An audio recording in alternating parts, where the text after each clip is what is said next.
everyone, welcome back to my channel. If you're new here, my name's Tina and I make videos on lifestyle, home, and DIY projects every single week. Spring is upon us and I am ready to refresh with a few new decor items. So today we are doing a clearance decor challenge and I know you guys love these videos and I love making them. So I'm going to take you shopping with me, see what we can find, and DIY them into something new. And a big thank you to Blue for sponsoring today's video. I've been loving their skincare and I'm very excited to share with you guys some of the new products I've been trying out. And they also gave me a special discount code for you guys, so I'll talk more about that later in the video. But for now, let's go shopping in the clearance aisle and see what we can find. Oh my god. I can't believe it. We're opening the windows. It feels so good to be out in the sunshine. Spring is almost here and I have a good feeling that we're gonna find some good stuff today.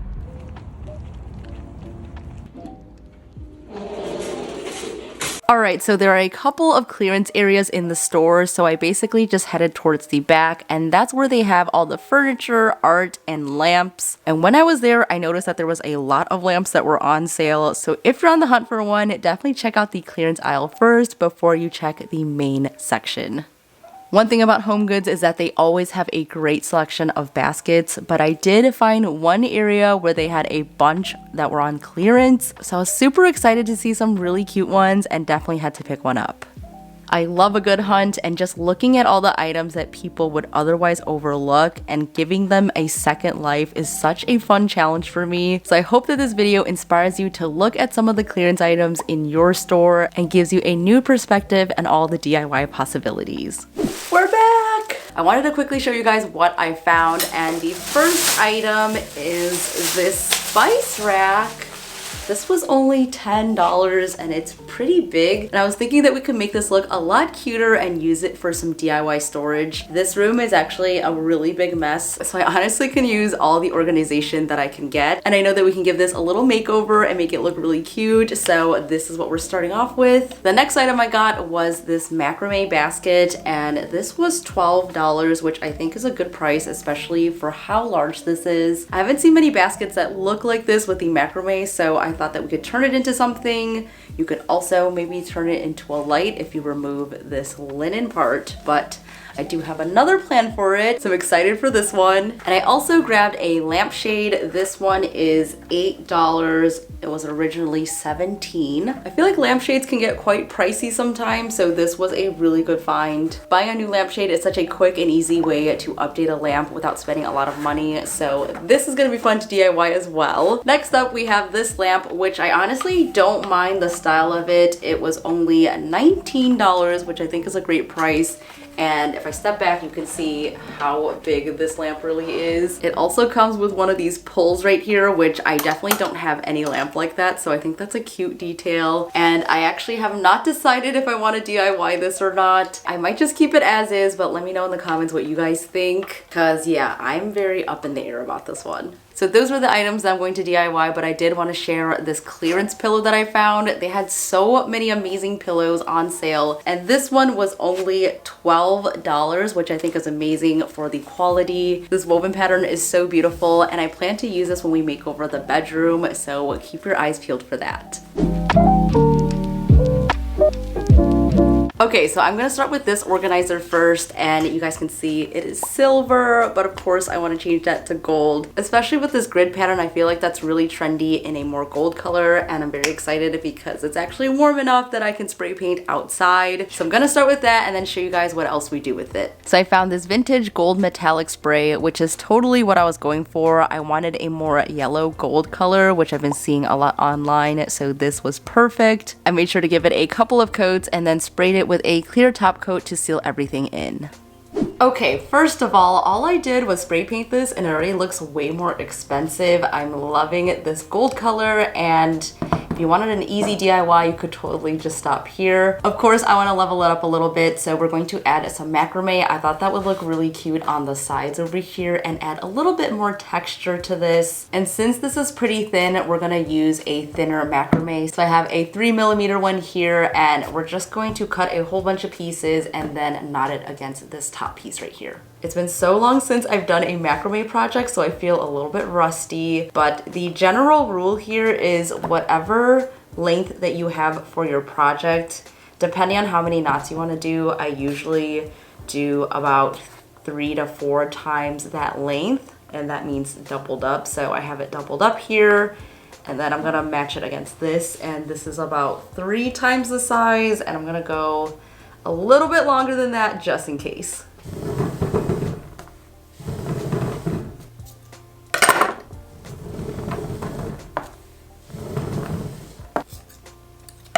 Okay, so we have 12 of them right here, so I'm going to start with this and see how much it covers across, and then we'll go from there. So at the top here, we're starting with a lark's head knot, and I was able to fit 10 of these on this small rod.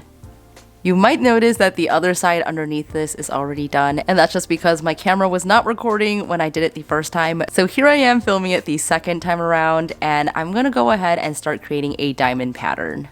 So we're going to split this in half into 10 strands on the left and then 10 strands on the right. And with those center cords, we're going to bring it down diagonally to create a V shape.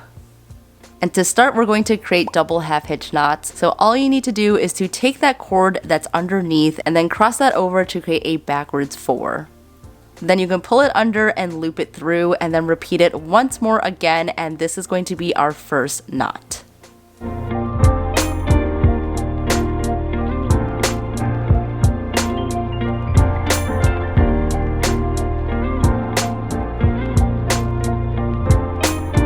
Now we're going to move to the cord next to that and repeat the same process all the way down.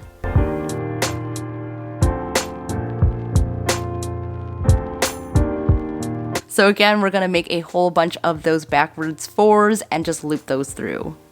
And each time you move on to that next cord, you just want to make sure that you're moving it downwards to create a diagonal line.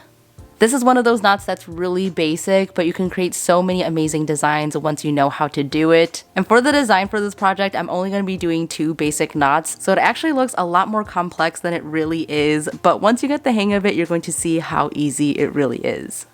Okay, so we're taking a quick pause here to talk about today's video sponsor, Blue. They are a skincare brand that I've been really loving this past winter, and now that we're going into spring, I'm definitely continuing to use their products year round. I am someone who really struggles with dry skin, so their Hydrate collection has been really key in keeping my skin hydrated and feeling soft and smooth. And if you haven't heard of Blue before, they create products that empower people to be confident in their own skin and inspire them to be their best selves. Their skincare is fueled by the all-natural rich elements from the glaciers of Canada, and they are most known for their sustainably sourced Canadian glacial oceanic clay. And every Blue product is free of toxins, parabens, and also are cruelty-free. I'm someone who's a little bit picky when it comes to skincare, especially since I have dry skin, but all their products have really helped me keep my skin hydrated all day and night. One of my favorites is the glacial oceanic clay mask, and I pretty much use this once a week. Let me open it really quickly because their packaging is also really beautiful. And after applying this, your skin really does look and feel radiant, so I would say this is a must try. These are a few of my other favorites from the Hydrate collection. So this one is the emulsion, which I like to use during the day, and then this one is the cream, which I use at night, and I love the packaging. It's just so beautiful. It feels so nice in your hands as well. And after I remove my makeup at the end of the night, I love using the Glacial Mineral Toner. This has been a really great last step before I put on moisturizer, and I love it. Now that I'm nearing my 30s, I've been using the eye cream day and night, so those are some of my favorites. If you're interested and want to check them out, I do have a special discount code, so you can click on my link down below and use the code TINA15 to get 15% off of your order. I hope you guys love them as much as I do, and now let's go ahead and get back to the project. Alright, so now we finished one row and we're going to repeat that right underneath, and this is going to create 2 rows of those diagonal half hitch knots.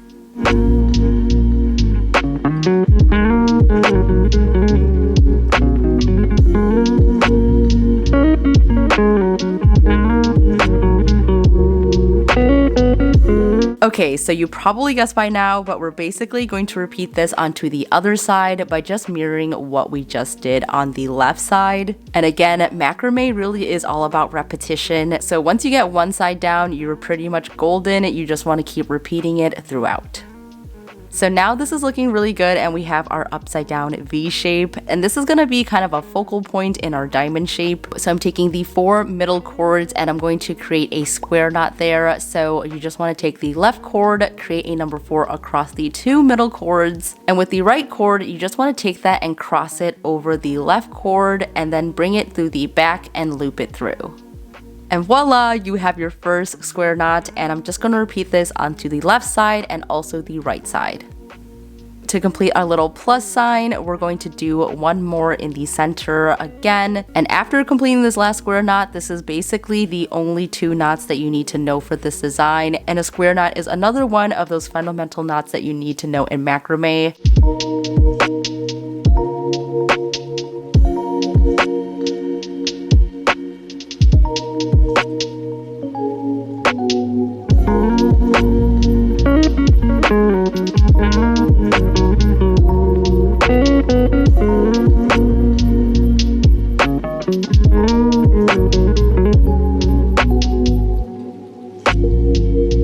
So after this, all you have to do is to repeat even more of those half hitch knots. I'm going to repeat that whole process again, but this time instead of working from the inside out, you're going to see that I'm working from the outside inwards. And instead of an upside down V, we're going to make a regular V shape. Okay, so you guys can see how this is all coming together. We now have our completed diamond shape, and I think this is looking really cute. And now all we have to do is just to repeat this whole entire process all the way down. So I would totally recommend that you watch a TV show while doing this. And since this project is quite small, it really didn't take me that long to complete. I really think that macrame is a fun way to add in some pattern and also some texture to any pieces that you have at home. So if you have anything with any horizontal lines on it, so like a basket, an organizer, or even a railing like the one that I did in my balcony previously, there are just so many ways that you can incorporate it, and I hope this project inspires you to do so. Once I got to the bottom, I just kept everything secure and in place by hot gluing it onto the back side. And after that, you could just snip off the excess and our organizer is complete. Our new grid organizer is just the perfect place for some of my DIY supplies. It is super convenient to put all of my little paints in here, and I also love that you can hang this up for some vertical storage. This quick refresh just makes it look so much better and totally looks like something that you would find at Urban Outfitters.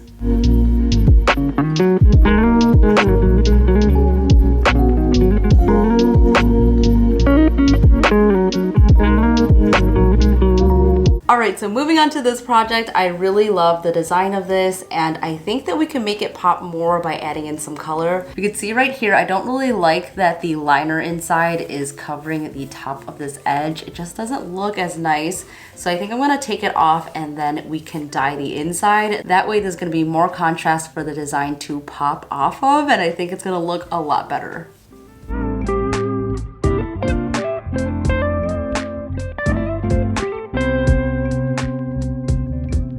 Okay, so I just cut it all off, so it should come off really easily. Ooh, oh my god, there's like some frayed edges and stuff that I could probably clean up while I'm here. Okay, perfect.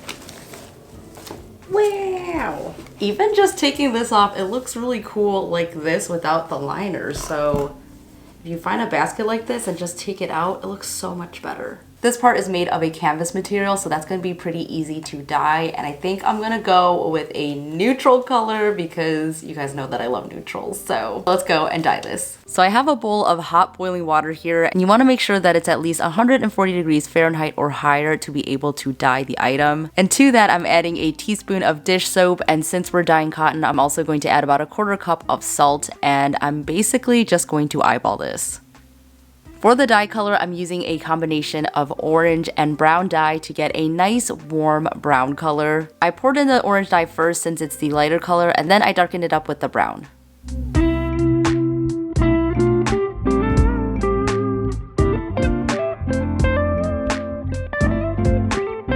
After giving it a good stir, I dipped in a little paper towel here just to get a better idea of the color. And this was still looking pretty orange, so I added in a dash more of that brown and then I mixed it all up.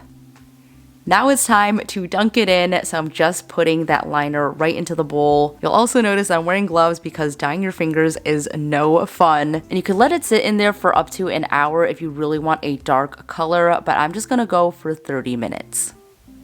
After the time is up, we're just going to take that out and then rinse it under some cold water until it runs clear. And after rinsing that all off, you just want to throw it into the washing machine and then let it dry. So I want to turn this into a beautiful planter, and right now you guys can see the bottom is really flimsy, so we need to create a new base for that. And to do that, I'm going to use some scrap wood here. The circle on the inside is about 11.5 inches. You could also just buy a wood round to fit at the bottom of this, but of course I have lots of scraps, so let's use it up. I ended up finding a plate that was a bit smaller than the basket, so we're just gonna trace that out onto the MDF board, and I'm using my handy dandy jigsaw to cut this out. And again, if you don't want to use power tools, you can just buy wood rounds pre-cut at a craft store or at the hardware store. But I've been having a lot of fun with my jigsaw, and I love that I can use up some of those scrap materials that I just have lying around. Also, as a side note, I know that this makeshift workbench setup is not really the cutest. It's literally just a fold-out table. I'm starting to think about creating a cute, dedicated space that I would be happy to film in and use all of my power tools. So leave me a comment and let me know your thoughts. I'm marking off 4 dots on the circle, and these are going to be equal distance apart. So we could put one leg into each of them, and it basically creates a square shape. Then all I'm doing is taking my drill and making a hole that's big enough to fit in each one of the legs. This is a project idea that you can really do with any basket that you already have at home. It totally transforms it into a planter and only takes a few steps. So here's the final color that we got from dyeing this little liner bag. I'm pretty happy with it. And inside of it, I'm going to place the MDF circle. And this way it gives us a really solid base inside the basket to hold the legs. It'll look something like this. And if you're working with a different basket without the liner, you could just put it into the bottom of the basket. That way no one will see it, and you can attach your legs underneath that. So now I'm gonna find where each of the holes are. That way I can mark it and then cut a little slit on this side and then fit the legs underneath. I'm gonna go ahead and cut these little holes into the fabric. That way we could just stick our legs right on through and twist them on.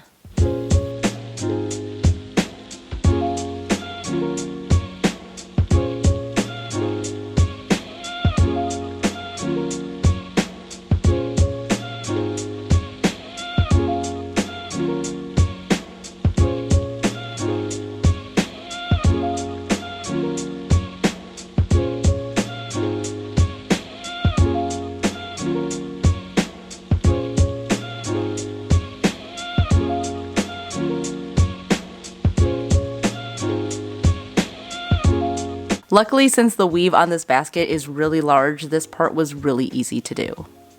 All that's left to do is to add some string to keep the liner in place, and we are good to go. How cute did this project turn out? I really love the design and how it really pops against the brown color now. This was such an easy way to transform a basket, and it also just adds so much more texture than your basic plant pot, and also makes your plant look bigger, which is a big plus. So those are my projects for today. Let me know in the comments what you guys think, as well as what you think that I should do with the lampshade as well as the lamp. I'm still trying to figure it out, so any suggestions that you guys have, I would gladly take them. And again, a big thank you to Blue for sponsoring today's video. If you guys want to get 15% off your order, make sure to use my code TINA15 at checkout. And as always, if you recreate any of the projects from today's video, don't forget to share it with me over on Instagram. I love seeing them, commenting on them, and liking them, so be sure to tag me over on there. And that is it for today's video. Thank you so much for watching. Stay inspired, and I'll see you in the next one. Bye!